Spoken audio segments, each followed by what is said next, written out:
What's going on, y'all? It is April 29th, 2025. My name is KennyKamz, and this is The Black Show.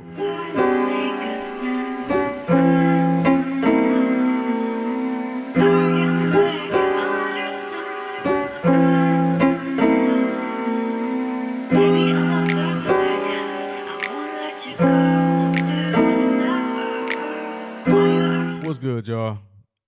I hope everybody having a good week. I know I put out an episode last week. I told you I'm gonna do them when I can, but I'm not like forcing them, if that makes sense to everybody. And man, I've been going back and forth on how to do like how do I want the show to run. So I know it hasn't been that many views on the first video of me coming back, but if you do happen to catch it, let me know which way you like better. I'm gonna go back this episode. I'm gonna go back to the old way I used to do Black shows. So I just talk and then kind of go stream of consciousness instead of like breaking it up. But the first topic I want to talk about today is Shedeur Sanders and the draft.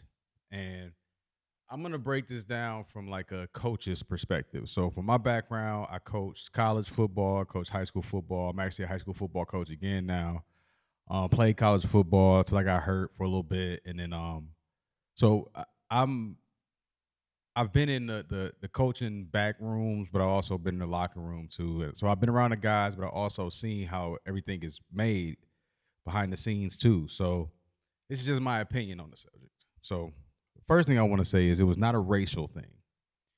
Um, I think if you want to go that route and say that the owners colluded against them, it's more of a character thing than a racial thing. So like I think it's now I'm realizing it's because of a lack of like vocabulary for it, but like every time you can't call it racist when it was like 28 guys picked that were black in the first round. Like you can't call it racist. So if you want to say they were judging his character and how he presents himself and they colluded against, that's a perfectly reasonable argument.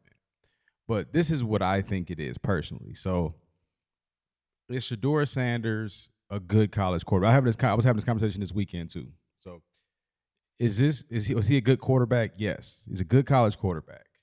Is he great? I don't think so. I thought he was taller. Once I realized he was 6'1", I was like, oh, he is extremely average. Because he's not that athletic. A lot of his passes that he threw last year were screen balls and like so I don't know. Four of his receivers got drafted, so I don't know how good. Did Dion load him up with weapons around him, or was it Shedeur? That's the first question that has to be asked. I don't know. I'm just saying from the eye test, he didn't pass the eye test of being CJ Stroud. Like he didn't.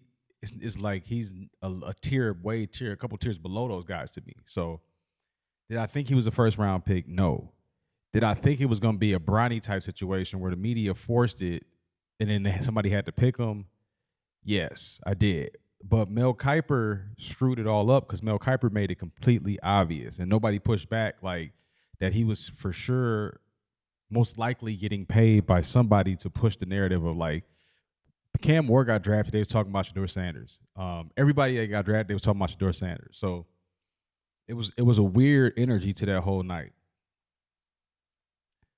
Do I think that Shedeur Sanders interviews screwed him up? Yes, I do. 100%. I don't think he's that intelligent, and I'm not saying that because he's black and whatever.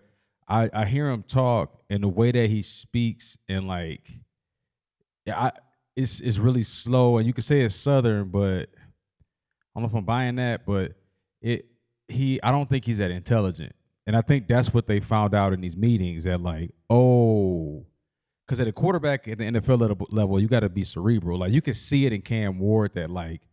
He understands stuff on a deeper level. Like he's experienced a lot different life than Shedeur Sanders.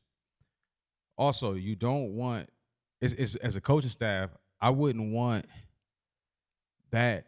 Now, the NFL it's a real short window. It's a tight kind of. You got to have a real tight organization right there. Like you can't if you want to really be good and win. And having Shedeur and Dion in that whole media sphere would be a distraction to everybody. If you were trying to go get Hard Knocks, I guarantee Cleveland's going to get Hard Knocks now. If they didn't announce it yet, but Hard Knocks would be a smart one because you want to get the press. If you're trying to do that and you're not necessarily trying to win a championship, then go ahead draft them. which I think Cleveland did. So the one thing I want to say, so the prank call that he got during the draft, this is why I'm saying, like, my black people, you can't be on both sides of the fence. Like, you can't be very racist to like every other race. Like, we're the most racist group. We talk crazy about every other race, and we say white people are the devil, white people are evil.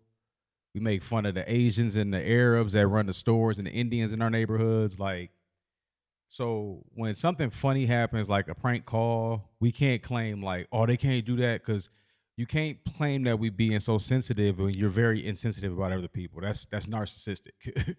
So like the prank call, nobody should get fired. It was funny. It happens. I guarantee it happened to at least 40 to 50 of the draft picks. We tried to do it to my homie that got drafted.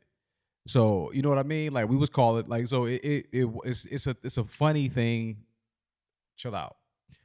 The next thing I'm gonna talk about is Saquon Barkley and the Eagles going to the White House. Like, with Saquon Barkley like hanging out with Trump. Like, this is what annoys me so much with not our black, but black modern day black culture right now, is that like y'all say like, oh, he I liked him before then. Black people don't know anything about anything besides entertainment stuff. Sorry, I know it sounds kind of harsh, but y'all don't. Like, so y'all don't know what's going on in politics. Y'all think what y'all hearing on the news of like the mainstream news is the truth. And that's how you could tell how far behind black culture is. We're the only culture that still believes that that's the truth that you see on the news. So, you know what I mean? All other cultures know like that they bullshit us, they lying to us. We think they're telling us the truth. So black people don't, and the best thing that what it does when black conservatives come out and like are seen, it would like, so like any black people with Trump pretty much, it shows how racist the white liberals are of like, oh, he needs to just stick with football because he doesn't. That's just telling him to shut up and dribble. Like, white liberal people are the most racist people on the planet to me. They look at everything through a racial lens, and when they say like, oh, I grew up with privileges, how do you know that? Like, that's kind of supremacist of an idea to say like, oh, I just because you're white, you inherently have privileges. Like, what? That sounds crazy if you say it back that way, right? Like, so just because I'm black, I was underprivileged and systemically, I dealt with systemic racism. But because someone is white, they don't deal with systemic racism and they are privileged. That sounds crazy to say. And I'm not a big Trump fan. I'm not a big politics fan in general because I know we're getting lied to by everybody. So I do want to talk about Trump's first 100 days.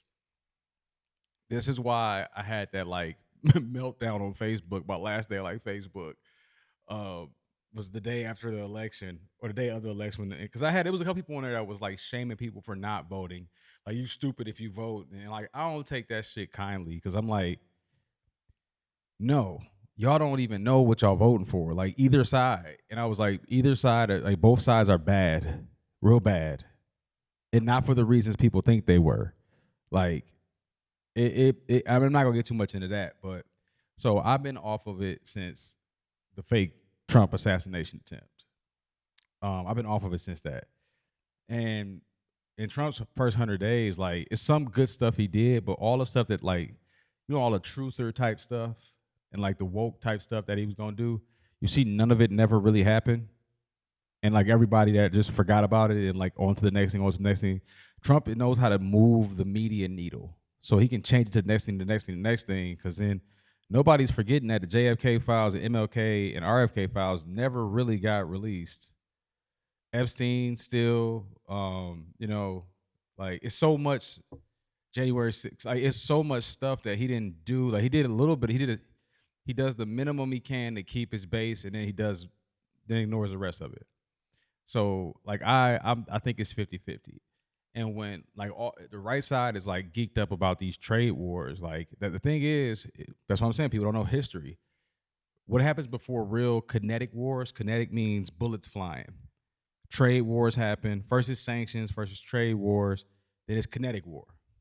So that's how that goes. So we're building up to that with Russia and China and a bunch of other places. You know what I mean? Like, and everywhere in the Middle East and Iran, and like so.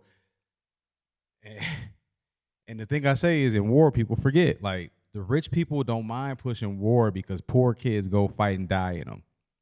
So it has no effect on them, and they'll probably make money from it because they can keep their kids safe from it. So like that's a part that we really have to think about. And just to end it off, I want to talk about Pete Hegseth.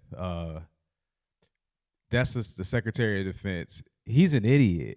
And I think people are seeing it now. If I watched him freak out about the signal thing on there, and like he was panicked, and you're like, you don't want your leader to be that panicked. When you're a leader, you gotta be cool, calm, and collective at all times because people are reading off of your reactions and your emotions, and like they're feeding off of you. So you gotta be smooth and calm. Like he should approach this like, man, the signal stuff got leaked. No plans got, you know what I mean? But he was like, hey, I'm doing this, and I'm like, bro, calm. I'm gonna say like, calm down, fam. He wasn't qualified from the job from the jump, and the Trump Republican side or people from the right, the more conservative right side, fell into the like, well, he's one of Trump's guys, so we got to pick him. But people forget that Trump picks people by how they look. He's thinking like a producer, not as a president. So like, you have to look the part. If you're qualified for it, maybe. Okay, cool. Like in Tulsi Gabbard's fine ass part, she was qualified for it, and she looked like Storm. She looks like a Marvel character. So he's like, yes, her. RFK looks like an old action figure, and he has a big ass family name. So for Trump, it's not about can you just do the job. It's about a lot of different factors for him, which I picked up a long time ago. Where Trump doesn't have ugly people around him. So. And that's the thing. That's his problem. Like he thinks people. He goes by like if you're good looking, you're good at what you do. It's a weird. But if you're in those rich circles, it makes so much sense. I never met Trump, but I can guarantee I got a good feeling of what his personality is like from other people that I've been around that have those qualities, those character qualities. So Pete Hegseth, we have an incompetent Secretary of Defense. We about to go to war with like 3 different countries. I'll say this, like I hope America's America by next year. And I mean that for real. But all right, y'all, tell me how y'all like the new format. Yeah, I'm gonna do a couple other episodes.